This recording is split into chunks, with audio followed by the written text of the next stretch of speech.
ప్రియమైన సహోదరి సహోదరులారా, మన రక్షకుడును మన ప్రభు అయిన యేసుక్రీస్తు వారి పరిశుద్ధ నామంలో మీ అందరికీ సర్వశుభములు కలుగునుగాక.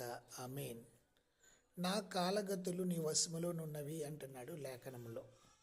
ఏమండి, జనన మరణాలను ముందుగానే దేవుడు ముద్రించి తల్లి గర్భం నుంచి మనల్ని ఉద్భవింపజేశాడు. నియమింపబడిన దినములైనను ఒకటైనను కాకముందే మన దినములన్నీ దేవగ్రంథములో రాయబడి ఉన్నాయి. ప్రియులరా, మనం ఎంతకాలం బ్రతకాలి, ఎప్పుడు చనిపోవాలన్నది, మన ఆయుష్, ఆరోగ్యం అన్నీ కూడా దేవుని చేతిలోనే ఉన్నాయి. మనం ఎప్పుడు పుట్టాలి, ఎప్పుడు చనిపోవాలో కూడా ఆయన చేతిలో ఉన్నవి. మించజాలని వయోపరిమితిని మనకి ఇచ్చాడు. ప్రియులరా, గడ్డి పువ్వు లాంటి జీవితం, ఆవిరి లాంటి జీవితం, అంతేకాదు ప్రియులరా, నీడ వంటి అస్థిరం కలిగిన జీవితాలు, దేవుని సన్నిధిలో మన ఆయుష్ లేనట్టే ఉన్నది.